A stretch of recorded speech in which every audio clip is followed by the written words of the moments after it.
Diyan pa rin tayo sa ating pag-aaral tungkol sa the result of repentance. So, tinalaki natin last time, no? Great joy. Di ba? May great joy sa mga nagre-repent, mga kapatid. Praise God. Ngayon, mas lalalim pa tayo. Di ba? Mas maganda, mas lalalim pa tayo. Praise God, no? Kung merong great joy, kailangan mas lumali pa tayo. Ano ba talaga ang repentance? Yan, no? So, ang repentance, mga kapatid, ito po yung stem, no? Yung stem, no? Yung stem ng puno, di ba? Ano ang sunod dun sa stem ng puno? Nagkakaroon siya ng mga bunga. Yan, di ba? Kung wala yung stem, wala yung bunga, no? So, hallelujah. So, alam naman natin yung root, yung trunk, no? So, yung stem. Praise God, no?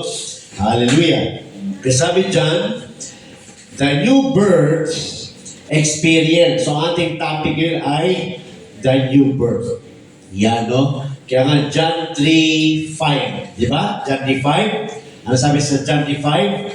Verily I say unto thee, except a man be born of water and of the Spirit, he cannot enter into the kingdom of God. Diba? So, ang tinatalakay dito ay new birth. Kasi ang tinutukoy ay being born again. Yan, no? So, marami nakaka-misunderstood dito, no? Dahil akala nila, ang born again ay another religion. Akala nila ang born again ay another religious na parang samahan lang, parang fellowship lang, no? Marami nakaka-misunderstand nitong pagiging born again, no? So, born again ay hindi siya another religion. Hindi, no? Ang born again ay ito ay isang experience. Yan, no? Experience ng tao sa pagsunod sa utos ng Diyos. Sa pagsunod sa utos ni Jesus Christ. So, hindi ito, no, pumasok ka lang sa church na nakalagay born again, nakapasok ka, uwi ka, sasabihin mo na kagad na born again Christian din ako. Hindi ganun, no? Kasi ang born again ay bunga ito ng repentance. Yan, no? So, dito na tayo sa new birth, no? The new birth experience consists of two elements. So, ang new birth experience, ang pagiging born again, ay may dalawang elemento yan. Water and spirit. Diba? Sabi nga sa John 3:5, Verily, I say unto thee, except. Yan, except. Pag sinabi except, wala nang iba. Wala nang ibang paraan. Except a man be born, mapanganak. Yan, hindi fellowshipping to. Mapanganak. Isang karanasan, isang bagay na dapat mangyari sa tao. Except a man be born of water and of the Spirit, he cannot enter into the kingdom of God. Yan, no? Ibig sabihin, kung hindi ka talaga mapanganak sa tubig at sa spirito, hindi ka talaga makakapasok sa kaharian ng Diyos. Hindi ko sinabi yan. Sinabi yan ni Jesus, mga kapatid. Hallelujah. Kasi sabi dyan, ang new birth ay may dalawang elements. Water and spirit. When a sinner repents of his or her sin, that old sinful nature is dead. Kaya nalalin tayo, ano ba talaga ang repentance, no? Dahil sabi dito, pag nagrepent daw siya sa kanyang kasalanan, praise God, yung kanyang sinful nature ay patay na. Yan. Patay na. And the believer is ready. Yan, ready for the new birth. Yan. So, paano mamamatay ang isang sinner? Yan, paano? Kaya yan ang tatalakay natin. No? Buksan natin sa John 3:5, yan yung binanggit ko kanina pa. No? Para sa hindi nakakaalam, nasa Bible po. No? Kasi marami nag-iisip no, na gawa-gawa lang ng tao ang samahan ng born again. Hindi. Ito ay nasa Bible in the book of John. Kausap ni Jesus si Nicodemus. Pinag-aralan natin kung sino si Nicodemus. Isang faithful sa one God. Isang taong kabisado ang law of Moses, ang Old Testament. Isang taong prayerful, no? Praise God, ruler of the Jews, master of Israel. Andun na lahat ng katangian, no? Praise God, sa tao para pwedeng tingalain bilang lingkod ng Diyos o mananampalataya sa Diyos. Pero sinabihan pa rin siya ni Lord. Umpisa natin sa John 3:3. Yan, no? John 3:3. Jesus answered and said unto him, umpisa natin sa John 1:1, John 3:1, para mas maganda. There was a man of the Pharisees. Alam naman natin, ang mga Pharisees, sila yung mga spiritual, mga stricto, pinaka-stricto na spiritual sect ng panahon ni Jesus. At sabi dyan, there was a man of the Pharisees. So Pharisee siya. Named Nicodemus, ano pa? Ruler of the Jews. Praise God, no? Ano ba ang Jews? Bayan ng Diyos.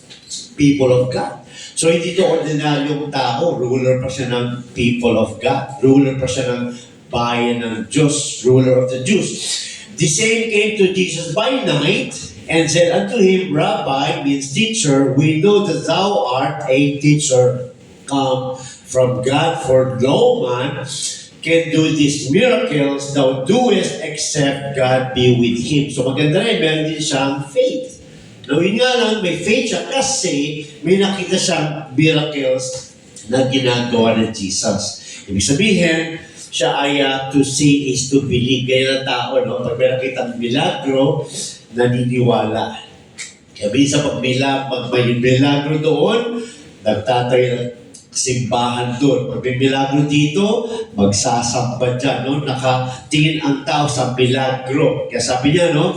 Alam ko na ikaw ay teacher, guro, galing sa Diyos dahil hindi mo magagawa ang mga milagro ito kung hindi ka galing sa Diyos. So, ang faith niya ay nakabase sa miracles. Ang faith niya ay nakabase sa nakikita. Yan, no? Ibig sabihin, kung walang miracle, praise God, hindi enough ang word of Jesus sa kanya. Di ba, no? Di ba sabi nga ni Lord Jesus sa book of John, kay Thomas, mapalad ang hindi nakakita, ngunit naniwala. Praise the Lord. Kaya sabi ko mga kapatid, no? Yan si Nicodemus, naniniwala siya. Pero bagamat siya ay pariseo, bagamat siya ay holy person in the sight of men, bagamat siya ay may faith kay Jesus because of miracles they have seen, ang sabi ni Jesus pa rin sa kanya sa John 3:3, Jesus answered and said unto him, Verily, verily, I say unto thee, except, praise God, a man be born again, he cannot see the kingdom of God. No? Besides sa kanyang qualifications, di ba? Ang mga tao, no, tumitingin sa qualifications ng tao.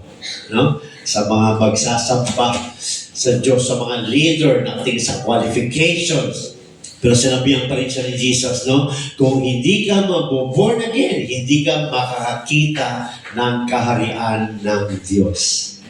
Naunawaan ni Nicodemus ang pinag-usapan nila na tungkol ito sa kapanganakan. Kaya hindi niya naunawaan na ito yung nagpapatukoy sa kapanganakang spiritual. Kaya sabi niya sa 4, Nicodemus said unto him, How can a man be born when he is old? Can he enter the second time into his mother's womb and be born? Paano yun, Lord? Pwede ba ako, malaki na, balik ako sa tiyan ng nanay ko at ipanganak muli? Dilinaw ni Lord sa John 3:5 kung ano ang pagiging born again. John 3:5, Jesus answered, Verily, verily, I say unto thee, except a man be born of water and of the Spirit, he cannot enter. He cannot enter. He cannot enter into the kingdom of God. So, pinapakita lang dito mga kapatid na mahalaga, no? It's a must. Kailangan maranasan ng tao ito bago siya mamatay. Praise God, no? Kailangan talaga ang tao ay mapanganak sa tubig at sa spirito. So, ang water and spirit, yan yung two elements ng repentance. Praise God. Hallelujah. Kasabi nito, no?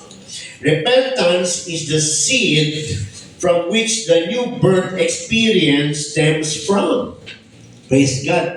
Kaya tayo nagpabaptize dahil dumating sa atin ang Word of God. Nung dumating sa atin ang Word of God, naunawaan na natin. No?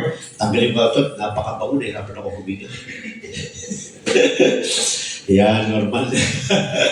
Praise God, no? So, you know, so, repentance is very important, no? Dahil ito ang seed.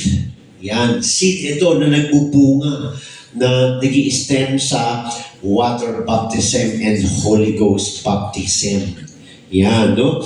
Repentance is the seed from which the new birth experience stems from. Ibig sabihin, yung born again experience, bunga ng repentance. Pag walang repentance, walang born again experience. Kaya nalalim tayo. Praise God. Hallelujah.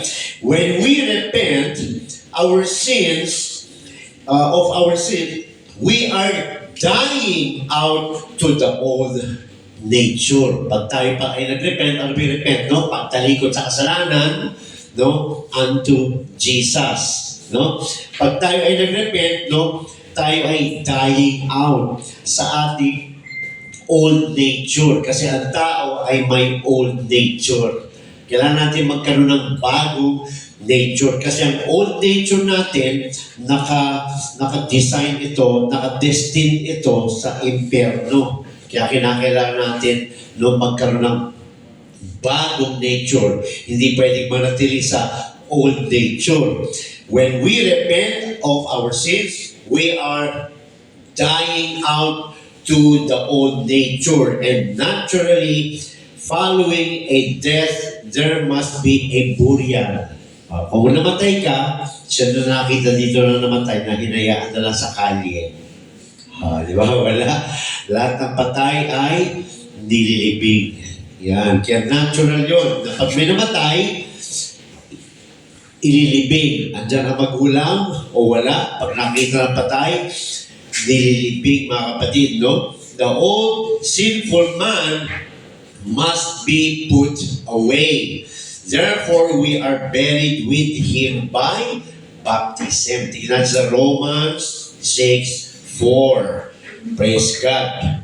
So, repentance, ang sunod ay water baptism. Kaya sabi dyan sa Romans 6:4, therefore, we are buried with him by baptism into death. Kaya sinabi ni Apostle Peter mga sa Acts 2:38, then Peter said, repent and be baptized. Kasi yung baptism, yun yung burial. Yung repentance, dun ka na namamatay.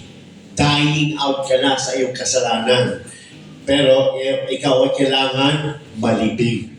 Kaya sabi dyan ni Peter no, sa Acts 2:38, then Peter said, repent and be baptized. Yan, no? Kasi yun yung death and burial. So sabi niya, repentance. Romans 6:4, therefore we are buried with him by baptism into death, that like as Christ was raised up from the dead by the glory of the Father, even so we also should walk in newness of life. Di ba pinapangaral sa buong mundo na si Christ ay napako para bayaran tayo sa ating kasalanan? Alam natin yun, di ba? Bata pa lang tayo, sinasabi na sa atin ng lola natin yun.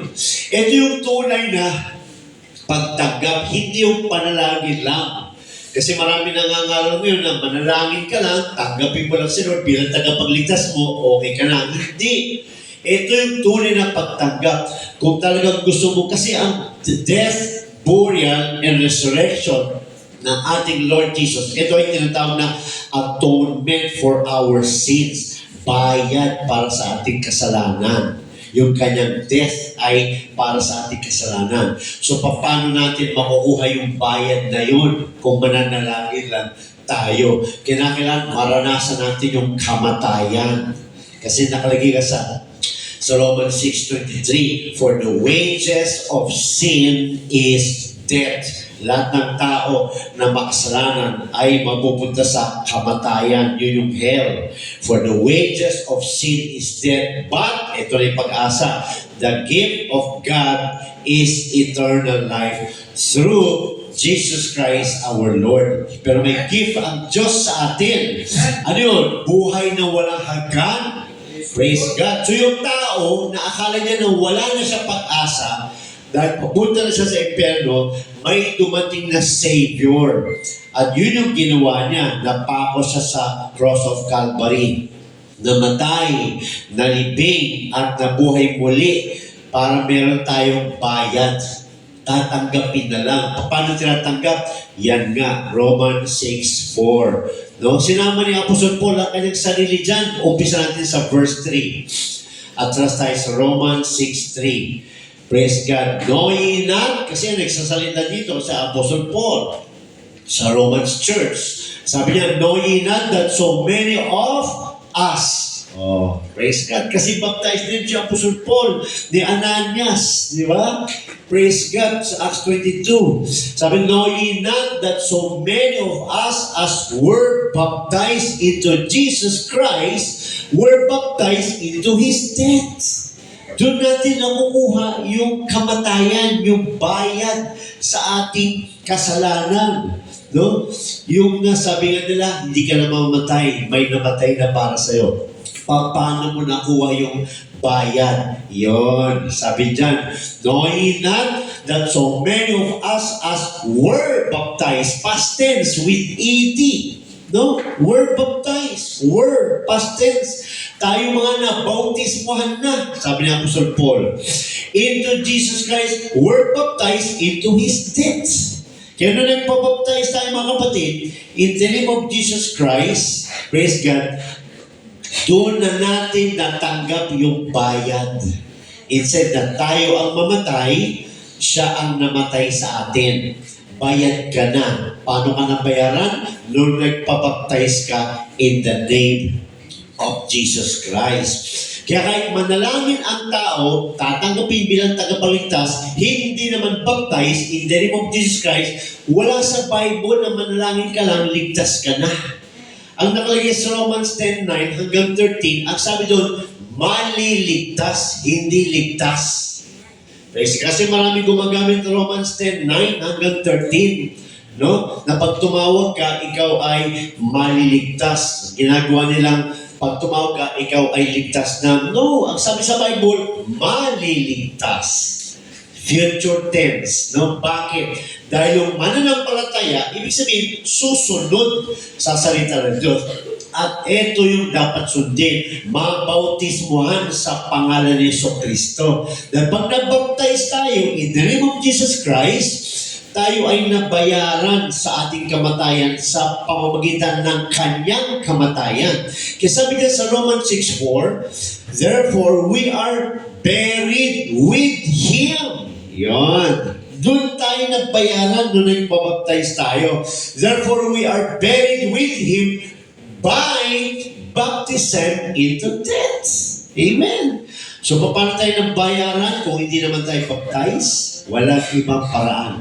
Only through water baptism in the name of Jesus Christ na i-implement sa atin yung atonement for our sin, yung payment for our sin, na i-implement lang sa atin pag tayo ay nagpabaptize in the name of Jesus Christ. Ganyan kahalaga ang water baptism.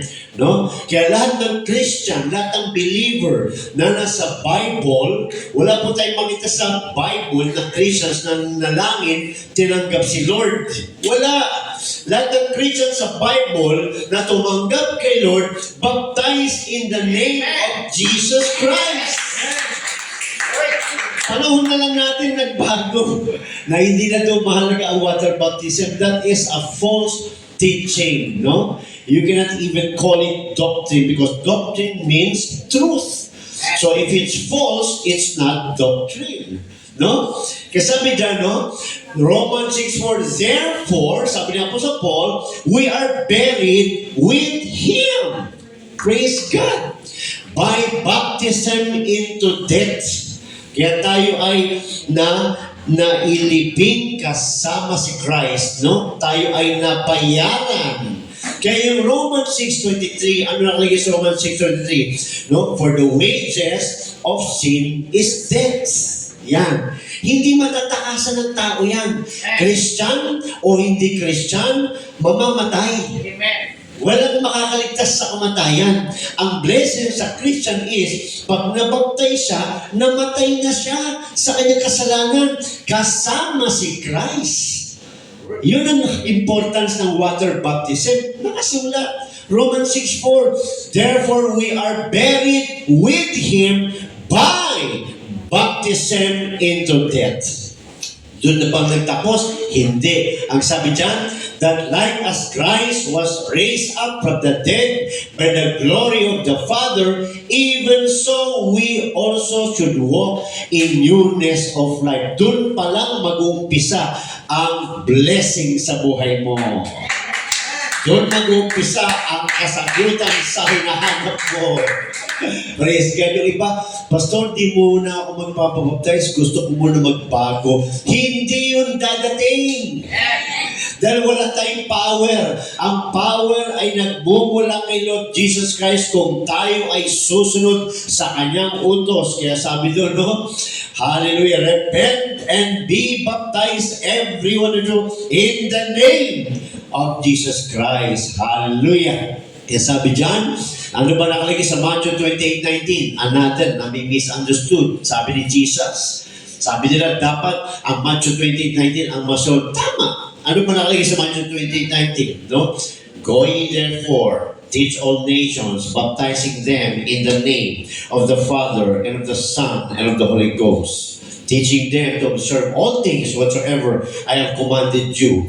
Utos si Jesus, pero bakit walang nabaptize ang mga apostles kahit isa sa pangalan ng Ama, Anak at Espiritu Santo dahil naunawaan nila ang utos si Jesus that baptism should be in the name. Yan. Ang Father ay tiname. Ako ay Father ng anak ko.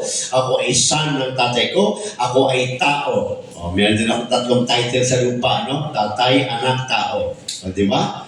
O, kung pangalan yan, di pwede ako tawagin tatay. Tingin na lang ng tatay. Di ba? Anak, daming anak. Di ba? Tao, mas marami. Di ba? Ang utos ni Lord, no? Baptizing them in the name. Sabi nila, pare-pareho lang yan. Kung pare-pareho lang yan, dapat nag-baptize na yung mga apostles in the name of the Father, Son, Holy Ghost. Kung talagang pare-pareho lang, no, it's not the same. Because, ang sabi doon, baptizing in the name, singular.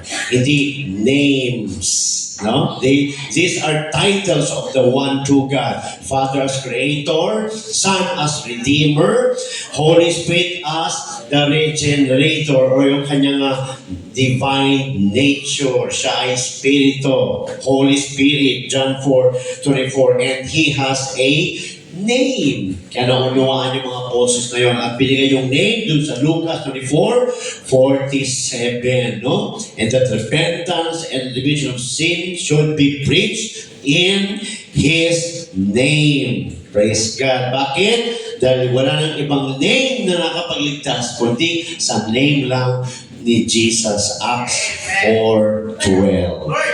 Di ba? Mali naman Bible, mga kapatid. Kasi sabi dyan, hallelujah. Basahin din natin sa Colossians 2:12.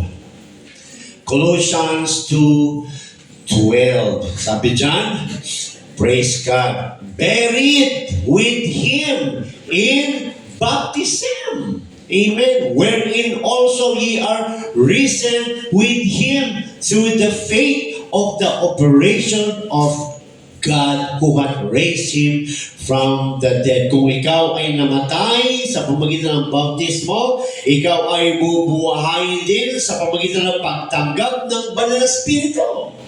Pareho lang. Praise God. Kaya kung hindi ka susunod dyan, ano mangyayari sa tao? Hindi siya maliligtas. Dahil sabi nyo sa John 3:5, except. Yan. Except a man be born. Di ba? Kailangan talaga maranasan niya ng tao. Sabi sa John 3:6, ang pinanganak sa laman ay sa laman. At ang pinanganak sa Espiritu ay sa Espiritu. Praise God. Sabi niya kay Nicodemus, marvel not that I say unto thee. Ano ba yung marvel? Huwag ka magulat, huwag ka magalit, huwag ka magtaka, huwag ka ma-surprise kung sabihin ko sa iyo, kailangan mong ma-born again. Yung mga tao naman, ginawang ano ngayon ng born again, samahan. No, born again is an experience. No, sa pagsunod sa salita ng Diyos.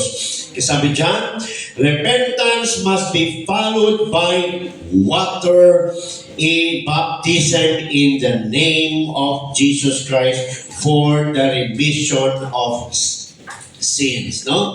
Basta natin sa Luke 24:47. Yan. Diyan na pala. Luke 24:47. Dito si Jesus ang nag-utos. Praise the Lord. Luke 24:47, and that repentance and the remission of sins should be preached in His name among all nations, sa lahat ng mga bansa, beginning at Jerusalem. Repentance and remission. Repentance means pagtalikod sa kasalanan, paglapit sa Panginoon. Praise God. Remission means pag-erase ng iyong kasalanan. Sabi dyan, should be preached in His name. Bakit hindi sinabing in my name? Kasi pinabasa na po natin yung sulat na lang ni Lucas. Wala na si Jesus niyan.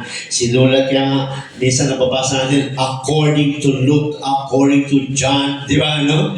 Kasi sila ang sumulat. Sinulat nila yung sinabi ni Jesus sa kanila. Kaya nga, sabi ni Luke, no? Habang sinusulat niya, in His name. Yeah. Repentance and remission of sins should be preached in His name. Anong name yun?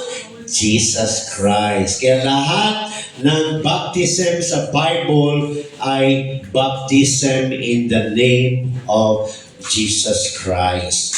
Praise God. Hallelujah. Kasi sabi niya sa Acts 2:28, sabi ni Peter, repent and be baptized, every one of you. Everyone. Hindi sinabing some of you. Or for those who want. No, it's a command. Repent and be baptized, every one of you, in the name of Jesus Christ for the remission of sins. And ye shall receive the gift of the Holy Ghost. Kaya ang repentance, nagbubunga yun ng dalawa. Ano ang bunga? Nag-stem out siya ng water baptism and Holy Spirit baptism. Nag-uumpisa na dyan sa repentance. So wala pa tayo sa malalim na ibig sabihin ng repentance. No? Andun na tayo sa facts. No? Lalalim tayo little by little. And now, buksan natin sa Acts 22:16. Praise God. Hallelujah. Acts 22:16. Ito na yung eunuch na pinuntahan ni Philip. Praise God. Acts 22:16. And now, why tarriest thou? Arise and be baptized and wash away thy sins. You see, only by water baptism we can receive washing from our sins.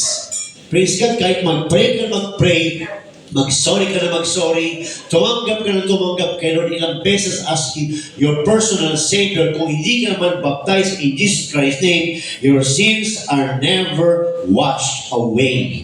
At kung ang sins mo ay never washed away, yung sins na yan, ang sting of death, yan ang kapangyarihan ni kamatayan para singilin ka. Kaya gusto ni Lord, mabaptize ka in the name of Jesus Christ sa water for the remission of sins, washing out, washing away of your sins. Pag namatay ka, walang masave si Satanas. Ay, hindi akin. Di ba? Bayad na pala to. Wala siyang makuha. Di ba? No? Praise God. Kaya sabi dyan, hallelujah. And now, why tarriest thou? Arise and be baptized and wash away thy sins. Ano ba yan? Why tarriest thou? Ano yung sabihin ng why tarriest thou? Ba't ka pa naghihintay? Kasi may mga ganyan na unawaan na.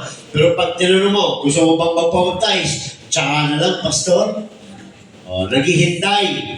Next time na lang, pastor. Naghihintay. Pagka yan ang sagot natin, delikado ka na.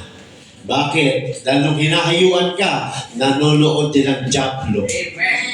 Nanonood ng Diablo. Pag hinayuan tayo, nanonood ng Diablo. Pagka ikaw ay nagpabaptize, sabi ng Diablo, sayang, napawasan ako. Pagka nagsabi ka next time, sabi ng Diablo, may pagkakataon pang makuha ko kaluluwa nito. Delikado. Delikado. Once na naunawaan mo at hindi ka nagpabaptize, your soul ay nakasugal na. Bakit? Anytime pwede kang mabawi ang buhay. Yes. Pag binawi ka ng buhay anytime, which is natin hawa. Hindi naman ako sasagasaan. Bakit? Sigurado ka ba na kamatay mo, sagasaan ka ng pison? Diba? Eh mga maamali mo, pagkamatay mo pala, banguwag. Oh. Diba? Sarap-sarap. Diba minsan, ang sarap-sarap ng tulog natin? Diba, no? Praise God. Doon ka pala mamamatay. Kaya kung naunawaan mo na ang salita ng Diyos, sabi ni Philip dyan, why tarriest thou? Ano pang hinihintay mo? Arise! Tumayo ka na and be baptized and wash away thy sins, calling on the name of the Lord. Ano ang name ng Lord? Jesus. Praise God. Diba? Jesus Christ. Praise God. Hallelujah. Bakit mo pa isusugal ang iyong kaluluwa? Praise God. Asa ka ba na, ba't di mo sundin yung Bible ng buo? Di ba? Saan ba natin nalaman na may Diyos? Sa dahon? Sa dahon ba natin nalaman na may Diyos? Hindi. Nalaman natin na may Diyos sa Biblia. Praise God. O bakit maniwala ka na may Diyos sa Biblia at ayaw mong maniwala sa water baptism? Bakit namimili tayo? Sundin natin lahat na nakasulat para buo, para sigurado. Praise God. Hallelujah. Pag may nangangaral tayo, hindi totoo yan. Okay, pastor, pakita mo sa akin sa Bible na hindi totoo. Papakita ko sa iyo na totoo. Nakasulat. Praise God. Hallelujah. Sa totoo lang, the book of Acts was written first by history. The book of Acts was written first before the book of Matthew was written. Another proof yun. Paano sila magpabaptize? Yes. Di ba? Praise God. Hallelujah. Kasi sabi dyan, arise and be baptized, ano pa? And wash away thy sins, calling on the name of the Lord. Kaya lahat, mga kapatid, na mananampalataya sa Bible, lahat ng tinawag na Christians sa Bible ay baptized in the name of Jesus Christ. Actually, you know what, sa history, hindi naman sila ang tumawag sa kanilang sarili na sila ay Christians. No, unbeliever ang tumawag sa kanila na sila ay Christians. Bakit? Sila ay tagasunod kay Kristo. Nakita ng mga hindi sumunod kay Kristo na sila ay sumunod kay Kristo. Kaya tinawag silang Christians. Yan ang history niyan, mga kapatid. Praise God. Kaya sabi dyan, and now, why tarriest thou? Arise and be baptized and wash away thy sins, calling upon the name of the Lord. Acts 22:16. Hallelujah. According to Romans 6:5 and Romans 8:11, the baptism of the Holy Spirit is a type of the resurrection of Christ. Yan, no? Kung babalikan natin ang Romans 6:5 kanina, balikan natin. Romans 6:5.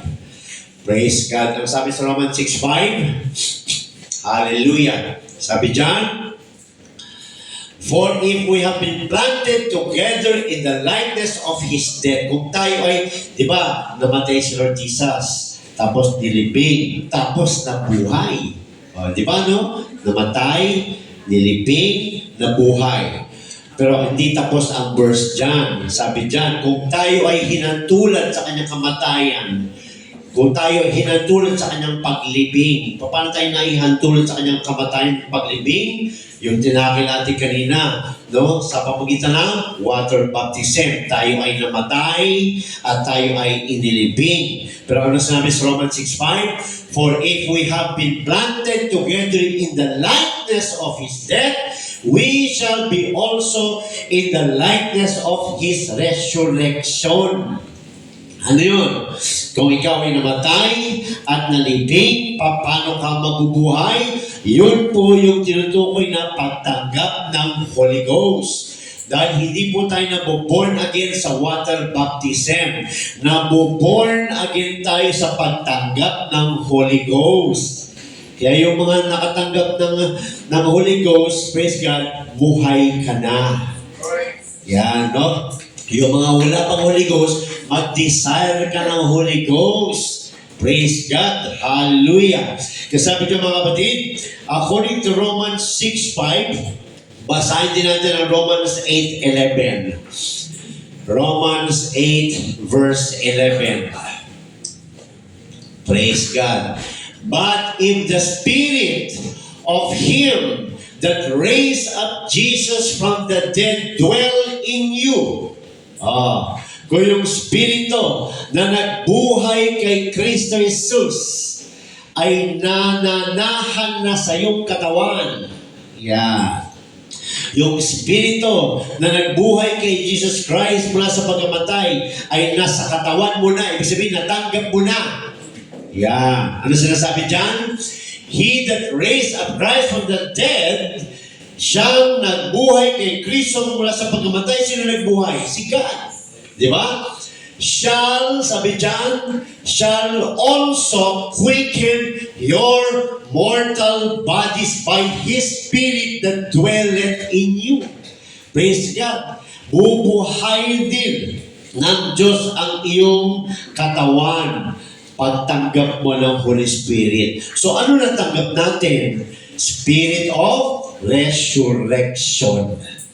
Yan, no? Praise yan ang natanggap natin. Spirit of resurrection, mga kapatid. Hallelujah. Sabi niya, no? But if the Spirit of Him that raised up Jesus from the dead dwell in you, He that raised up Christ from the dead shall also, magaganap din sa iyo ang pagkabuhay. Also quicken. Ano ba ibig sabihin ng quicken? Restore. Yan. Bring back to life. Kasi pag nabaptize ka at nalibing ka na, nabaptize ka na, namatay ka na sa iyong kasalanan. Hindi ko pwedeng manatiling patay. Kailangan, i-desire mong Holy Ghost para ikaw ay maging buhay. Intindihan ba natin? Kaya serious yan, Pag nabaptize ka sa water, kailangan i-desire mo ang Holy Spirit. Kung naranasan ni Lord Jesus malibing, mamatay, malibing at mabuhay, ang sabi dyan, mararanasan mo rin ang pagkabuhay kung ikaw ay namatay na. Kailan ka namatay?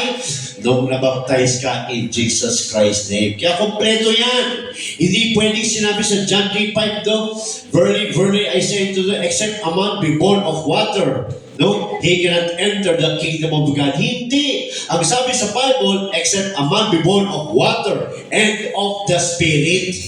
Kailangan dalawa ang mangyari sa atin.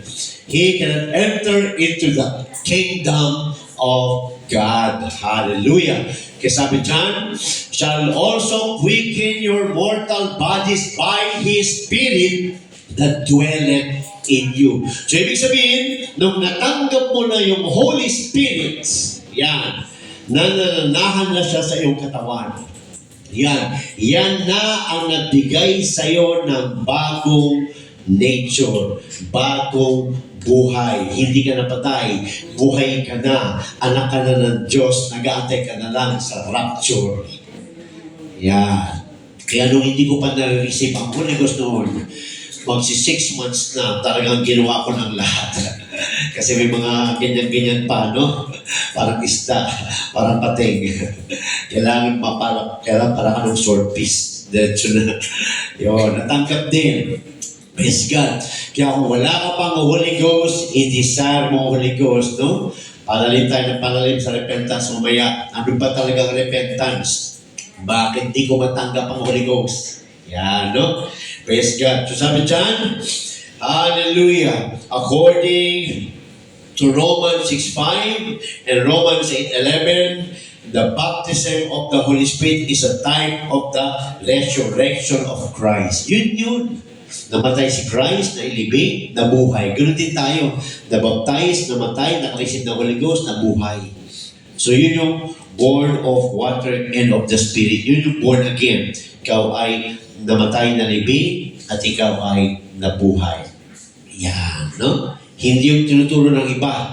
No? Nabaptize ka sa tubig, hindi ka pa nakareceive ng Holy Ghost, lumabas ka daw kasi sa tubig, may Holy Ghost na. Wala yun sa Bible. Praise God. Nailibing na daw, kaya paglabas daw ng tubig, may Holy Spirit na. Wala yun sa Bible.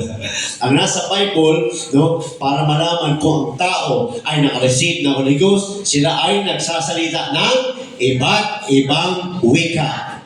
Speaking of tongues. Yan, no? Speaking of tongues, no? Kasi yung pinanggalingan ko noon, ganyan, no? Pag nabaptize ka, pag nalabas ka, may Holy Ghost ka na, dahil lumabas ka na daw sa tubig. Hindi yun totoo. Ginawang figurative, no? Death, burial, resurrection. Figure lang tinignan. Hindi. Kailangan talaga maranasan mo mag-speak in tongues. Yun talaga ang nakareceive ng Holy Ghost. Yun ang tunay na born again. Hindi rin yung memorize. No? Yun ay talaga ang Diyos ang gumagawa. Sabi doon, as the Spirit gave them utterance. Utterance means salita. Ang Holy Spirit ang nagsasalita. Hindi natin memorize.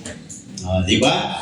Kasi sabi dyan, hallelujah. Jesus tells us in John 14:17 that the world cannot receive this experience.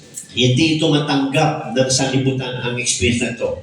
Yung experience natin, hindi matanggap ng sanlibutan. Praise God. What Jesus meant was those who are unwilling to give up the carnal things. Ito tunay na repentance, no? Bakit si Cornelius, di ba? Hindi pa baptized, nakareceive ng Holy Ghost. Nag-repent pa. Di ba? Yan ang nilalalim tayo kung ano talaga repentance. Praise God. Kaya sabi nito, no?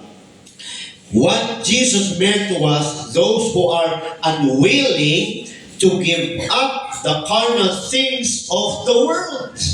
Praise God. Mga ayaw talaga mag-surrender pa sa mga carnal things nila sa buhay, sa sanlibutan. Yan yung hindi makaranas. Kasi kung gusto mo talaga makaranas, kailangan talaga natin mga kapatid, i-give up na yung mga carnal things natin sa buhay. Kaya maaaring tanungin natin ang ating sarili, ba't hindi ako nakaka-receive ng Holy Ghost? Baka hindi pa tayo totally nagsosurrender sa ating mga carnal things dito sa lupa. Kaya hindi natin matanggap. Naranasan ko yung mga kapatid. For 6 months, hindi ko matanggap kasi makita-kita pa. Pero nung nag-decide ako, hallelujah, na i-surrender talaga, doon ko naranasan ang pagtanggap ng Holy Ghost.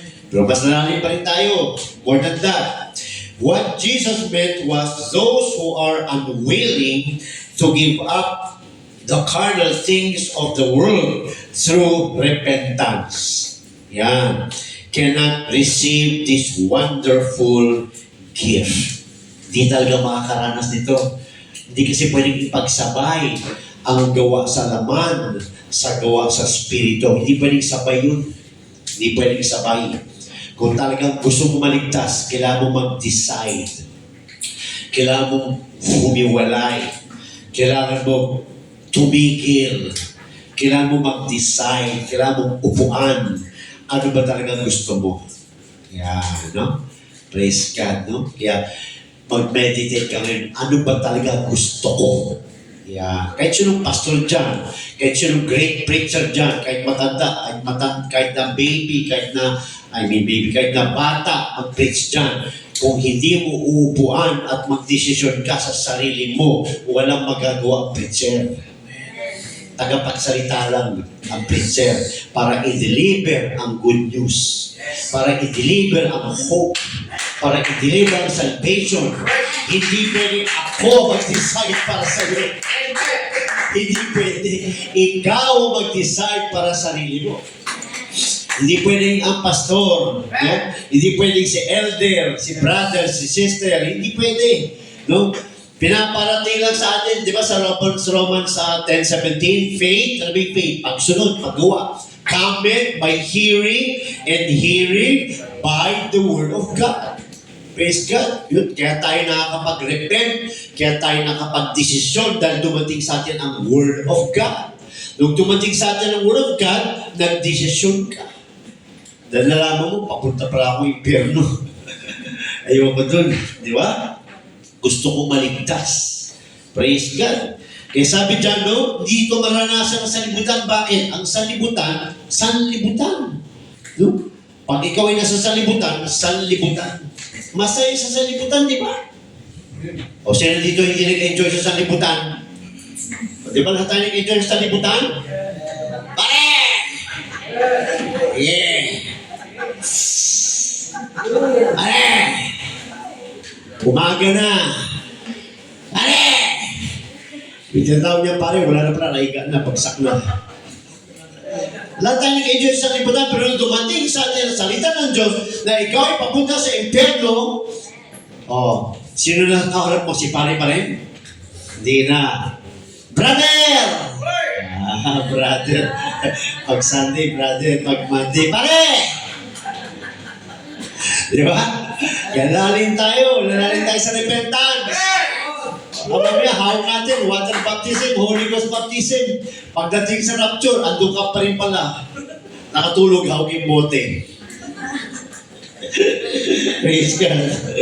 Kasi sabi dyan, hindi manisip ito ng world. Bakit? Hindi pa rin niya sinosurrender ang kanyang carnal desires. Paano yun mangyayari? Kailangan mo talaga ng total surrendering. Kailangan mo talaga ng one-on-one. Kausapin mo sarili mo sa salamin. Huwag ka lang magpakita. Pagkamala kang siraulo. Kausapin mo sarili mo. Ano ba talaga gusto ko? Di ba? Praise God. Baka may sumugot ko, bahala. Di ba? Ikaw naman talaga bahala eh. Di ba? Kasi sabi dyan, the world cannot receive this. Hallelujah. Because they are unwilling. Unwilling. Praise God. Hindi willing to give up the carnal things of the world through repentance. Hallelujah. Cannot receive this wonderful gift. A person cannot receive the Holy Spirit before repentance. O bakit naman, Pastor, si Cornelius? Hindi naman nakapag-repent yun, ba't na-receive ang Holy Ghost? Yan, pupunta na tayo dyan. Mas lalalim na tayo. Di ba? Bakit? Wala bang time sila doon para mag-repent ka? O ba't na-receive ka agad ng Holy Ghost? Wala pa nga silang water baptism eh. Yan, lalalim na tayo ngayon. Praise the Lord. Hallelujah. Sabi nga, no? Repentance must come before water baptism and the infilling of the Holy Spirit. Praise God. Repentance para talaga ang dapat mauna. Bago water baptism, bago Holy Spirit baptism. Praise God. Dahan-dahanin ko baka mawala ako. Praise God. So sabi nito, no? Hallelujah. Repentance cannot receive the Holy Spirit before repentance. A person cannot receive the Holy Spirit before repentance. So ano repentance ang pinag-uusapan dito? Yun ba yung pagtigil lang sa kasalanan? Paano kung gusto mo na ngayon? Gusto mo na ngayon, di ka pa nakapag-repent. Kasi ang iba kasi, naunuan ng iba sa repentance, yung tigil lang. No, tigil lang. Ang pinag-usapan sa repentance, mga kapatid, is the heart. The heart. Ang heart ang pinag-uusapan dito. Praise God. Marami nag-repent tumigil lang Pero bumalik. Kasi hindi kasama ang heart. Kaya after baptism, after Holy Ghost baptism, wala lang yun. Balik sa dati.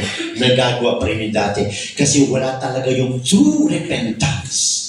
Iba yung repentance sa true repentance.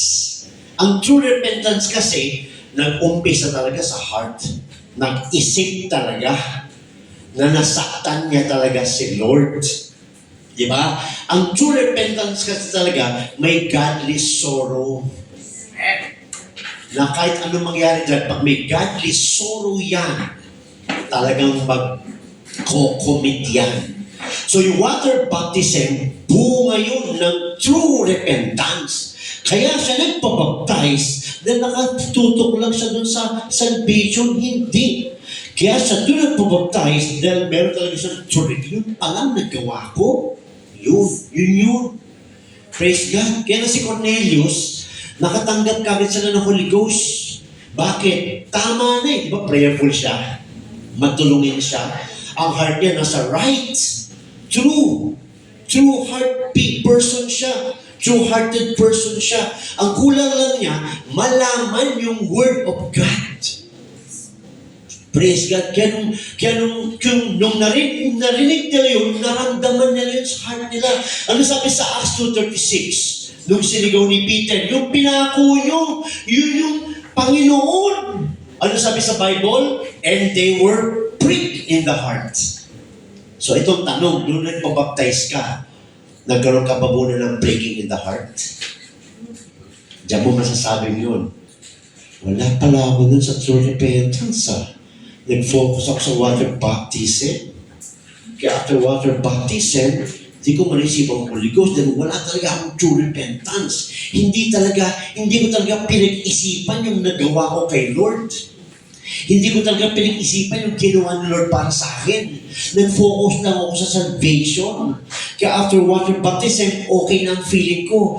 Nung na-receive ko Holy Ghost, okay na ang feeling ko. Kaya madali mong pinagpapalit yung water baptism at yung Holy Ghost baptism, madali mong pinagpapalit. Then originally, sa history mo, wala ka talagang true repentance. Nalaman mo lang na papunta ka sa impyerno. Kaya kailangan mo magpabaptize at makareceive ng Holy Ghost. Pero kung babalikan mo yung repentance mo talaga, wala ka talaga dun sa true repentance. Andun ba tayo? Sa true repentance.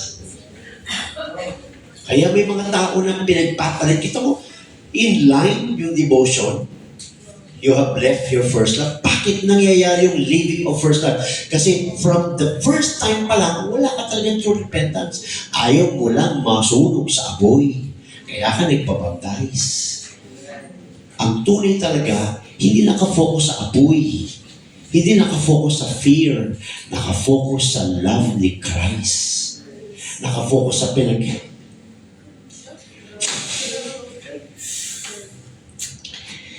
hirapan niya. Diba? Yun. Kaya minsan, may mga nawawala. Bakit? Wala talagang true repentance.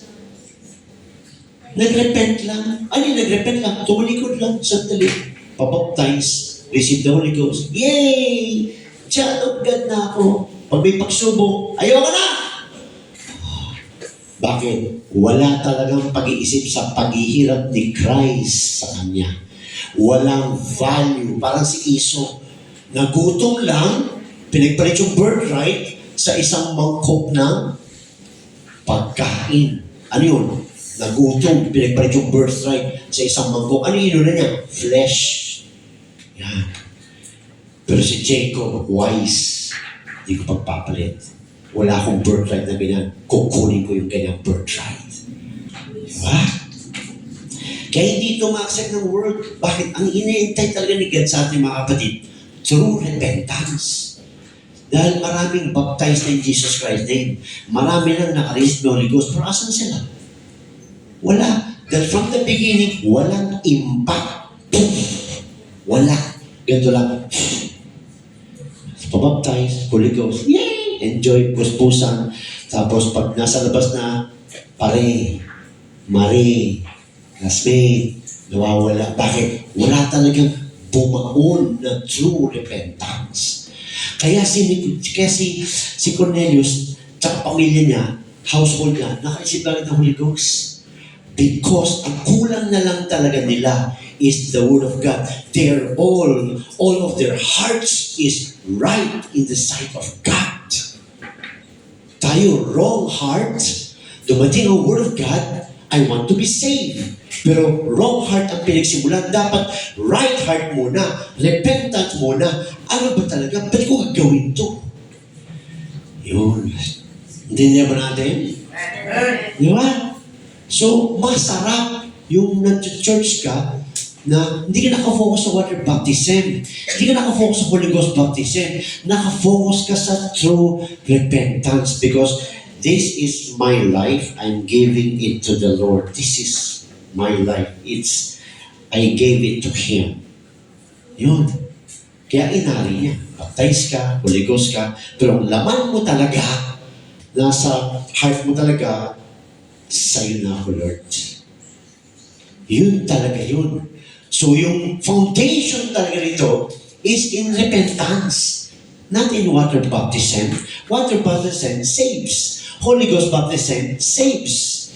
Pero that is the stemming out of what's in your heart. Matibay. Kaya kahit bagyo, gumagano lang siya. Matibay. No, ito ang root niya, hindi matibay.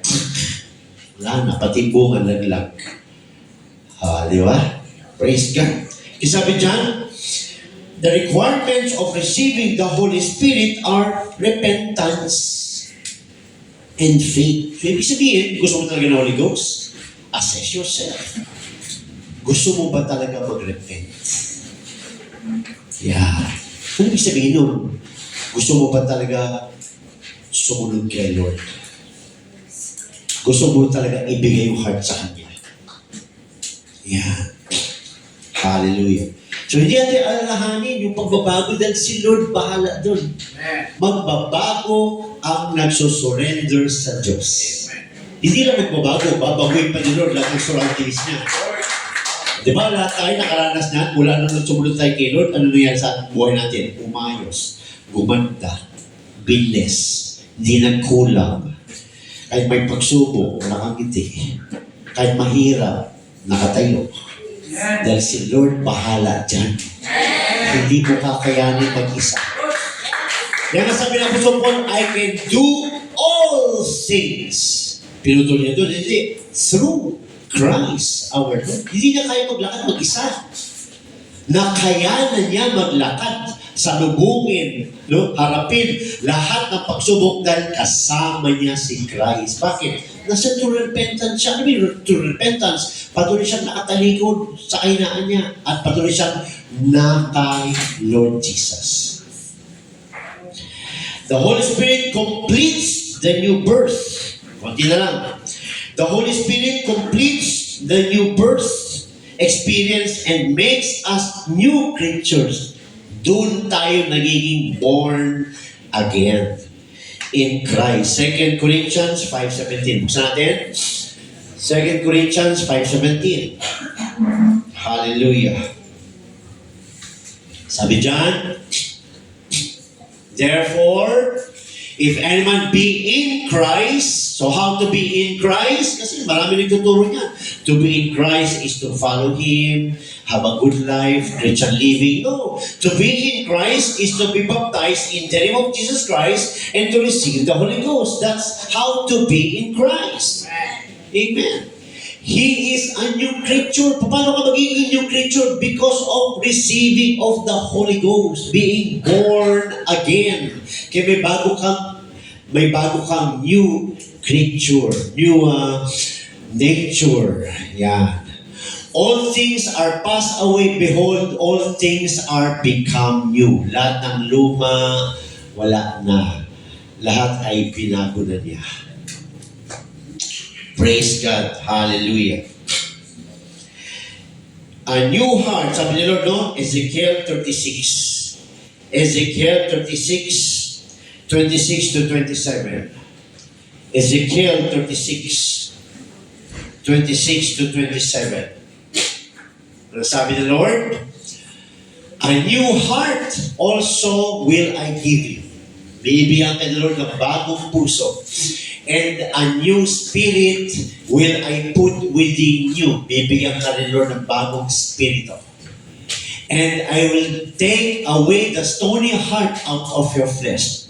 Natanggalin niya na yung puso mong manhin, yung puso mong bato, walang pakiramdam. And I will give you an heart of flesh. Kaya tayo nagiging iyakin. Malambot. Di ba? Sabi na ng lalaki, hindi umiyak. Samantala mga lalaki dito, mga iyakin. Kasi, new heart of flesh. Gagawin niyo Lord na sensitive, aware, loving. Palitan ni Lord ang, kasi di ba, ang heart of, yung stony heart, praise God, hallelujah. Yun yung sinasabi ni Lord, no? Hallelujah. Nung pinapatigil siya, praise God. Nung pumapasok siya sa Jerusalem, di ba? Pinapatigil siyang puriin. Pinapatigil yung mga tao. Utuso mo yung mga followers mo na tumigil sa pagpuri sa'yo. Ano sabi ni Lord? Pag tumigil yan, ang mga bato magpupuri. Ano yun? Tayo yun eh. Stony heart. No? Iko-convert niya, ibig sabihin, at may papalit dyan. Kaya naalala ko yung sinabi ng Amerikano noon, huwag kang umalis. Huwag kang magmalaki. Dahil pag umalis ka, may papalit sa'yo. Di ba? Pag umalis ka, may papalit sa'yo. Kaya huwag ka alis. Hallelujah. I will put my spirit within you and cause you. Ito na. Masyadong nag-aalala ibang tao paano sila magbabago. Unahin muna natin, sundin ang susi at ang Diyos ang bahala. Pag sinunod natin ang susi, bibigyan ka ni Lord ng new heart, bibigyan ka ni Lord ng new spirit, at ang sabi dyan, and I will put my spirit within you and cause you to walk in my statutes. At yung spirito na ibibigay ko sa iyo, ilalagay ko sa iyo, yan din ang magtuturo sa iyo paano lumakad makasunod sa akin. Yan, no? And ye shall keep my judgment and do them. Hallelujah. Praise the Lord. Okay pa ba tayo? Amen. Hallelujah. The Holy Spirit is promised to all who obey the Word of God. Promise yan. Sabi nila, ang Holy Spirit na para lang sa mga apostol. No. Ang Holy Spirit na pinamis ni God ay para sa lahat. Ano nakalagay sa Joel 2:38? No? I will pour out my Spirit upon all flesh. Praise God. Ano sabi sa Acts 2:38 and 39? For the promises unto you and to your children and to those that are afar off, even as many as the Lord our God shall call. Para sa lahat. Kaya maraming katuruan ngayon sa sanlibutan na talagang mag-iingat. Nadadala ka na pala sa mali, tapos pagdating ng rapture, hindi ka nakasama kasi hindi ka tinuruan ng tama. Praise God. The Holy Ghost is for everyone. Hallelujah. Si Cornelius ba? Tsaka yung mga alagad ni John the Baptist, sa Acts 19, 1-6, mga alagad ba yun? Hindi. Nag-speak in tongues sila. Nakareceive sila ng Holy Ghost. City of Samaria, nakareceive ng Holy Ghost. Corinthians, nakareceive ng Holy Ghost. Apostles pa yung mga yun, hindi. Mga tao na yun, city na yun, mga syudad na yun, nakareceive ng Holy Ghost. Praise God. Hallelujah. The Holy Spirit is promised to all who obey the Word of God. No? Acts 2:4. Basa natin. Sabi dyan, ito ay promise sa mga sumusunod sa Word ni God. O, dagdag tayo konti. Okay na po tayo? Oo, nagbakasyon ako eh. Praise God. Bawi konti.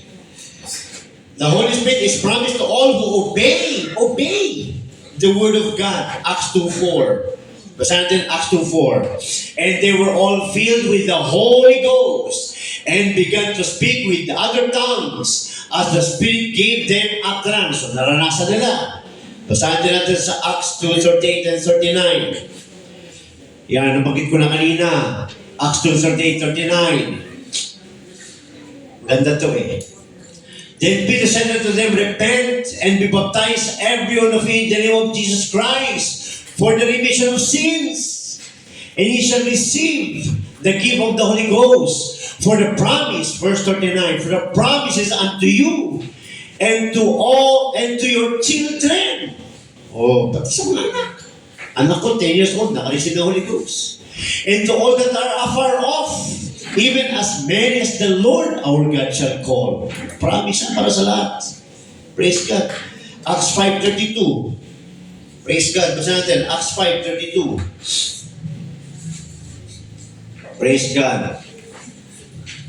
And we are His witnesses of these things. Doon tayo nagiging saksi. And so is also the Holy Ghost, whom God had given to them that obey Him. Paano ka makareceive kung ayaw mo mag-obey? Kaya receiving begins in obedience. Bakit? Bago nangyari sa kanila ito, may utos ang Diyos. Buksan natin, Acts 1:4. Sabi sa Acts 1:4, praise God. And being assembled together with them, commanded them that they should not depart from Jerusalem, but wait for the promise of the Father which said ye have heard of me. Ang kinusap ni Lord Jesus doon, 500. Sinong sumunod? 120 lang. So yung 120 lang na nag-obey, yun lang ang nakareceive ng Holy Ghost. Yung 300 plus umuwi sa kanya-kanilang mga bansa. Praise God. Hallelujah. So, sino-sino nandun mga kapatid, no? Sabi nga sa Acts 1:8, no? Sila ay naging witnesses. Ito yung power. Diba? Acts 1:8. But ye shall receive power after that the Holy Ghost is come upon you, and ye shall be witnesses unto me both in Jerusalem and in all Judea and in Samaria and unto the uttermost part of the earth. Praise God. Kaya sila witnesses. Bago sila makapag-witness, sila muna ay nakapag-witness.